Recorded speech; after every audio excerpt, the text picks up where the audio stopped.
Blender is free software. It is free to use for everyone. Free to use for any purpose, also commercially. Blender is free to share with others. It is free to study Blender sources and free to make new versions. Blender is free, forever. This freedom is what makes the GNU GPL license so powerful, and it is why it's much more than open source.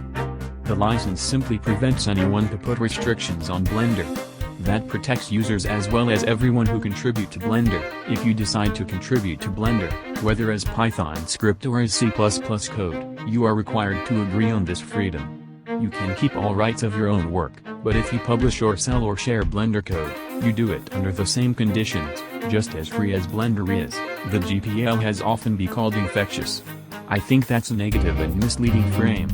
Proprietary code is infectious in ways too. Try to use proprietary code in your work and face the consequences. Best is to keep the public and open domain entirely separated from your private proprietary domain. And really, both domains can live well together.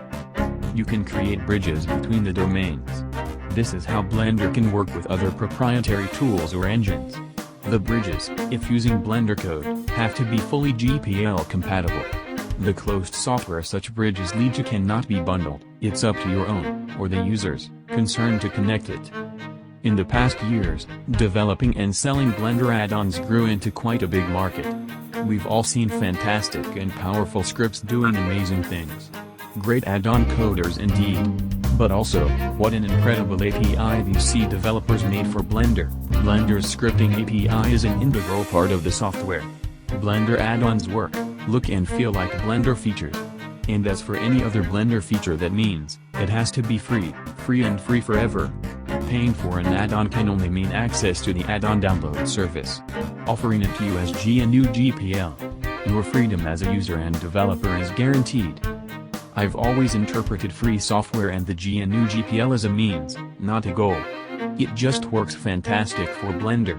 I'm not going to blame proprietary programs for not opening up. But I also won't accept proprietary business to pollute our open domain. Live, and let live. And if you think you suffer from piracy or find it hard to do business with free software, just distinguish yourselves with the proven successful free, open source business model. Provide docs, training, content, frequent updates and support. Your customers will love you. I expect that all add-on developers recognize and respect this concept. Since 2002, dozens, maybe even hundreds, of people have devoted years of their life to making Blender open and free to use for everyone. This massive effort has made it a strong and exciting program where add-ons can become massively successful. You're standing on the shoulders of giants. This can only work if we create a level playing field for everyone. Nobody's code is more important than another's. Nobody cuts a corner of the Blender play field to claim it as their territory. Nobody will plant trees here where you can't climb in or enjoy its fruits. Complete. Free. Forever. Please note, I'm not a lawyer and not a license expert. Just sharing how I see this complex matter. Hopefully it helps understanding Blender's license better. Thanks for reading. Great article. I'm fully on board, but I have a question. In the domain you described, the add-ons we buy must be under the GPL license as well? If so, are we allowed to modify the code for special cases and turn around and provide it for free on GitHub, say? Blender add-ons, Python scripts using the Blender API, have to be GPL license compatible. You pay for the service to download it, not for the software.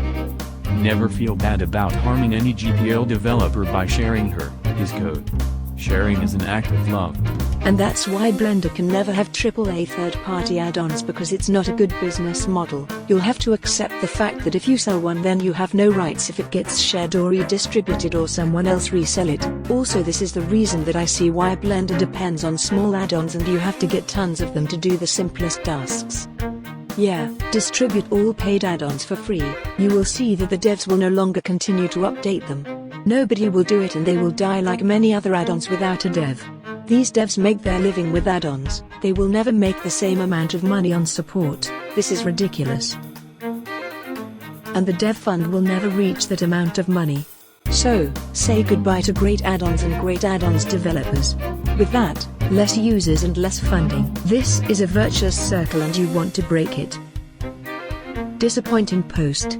How is proprietary code infectious? GPL code is decidedly infectious. It enforces part of its license on any software it touches. If you don't want people to share your code, don't develop for Blender. Seriously? Would have been appropriate to honestly address the downsides of the GPL license. We know how the GPL works and we accept it, because the positive outweighs the negative, but to pretend that the negative doesn't exist is a bit silly. From a developer's point of view, the GPL is often complicated, especially if you mix licenses or want to work in the proprietary world. For libraries, more permissive licenses Apache, MIT, work often much better. I just explained how it at least for us works well. Especially for users. A Blender user has with respect to the software a lot more freedom than a Maya user. A Blender add-on developer has a lot more freedom than a Maya plugin developer too. You should read Autodesk's licenses once. The only better freedom you have in the end is the right to limit your users to the max and make them pay. I find the right to take away freedom of others not very free. What would happen if the Blender code would be distributed under Apache or MIT license? This is and will not be happening due to the restrictions of the GPL license. But what if? Some may ask. Companies would take the code and sell it under their conditions and licenses. There will be no more guarantee that the new written code will be published in any way. There have plenty of examples in the past. For more reading on this hot topic, I will give you some links in the description.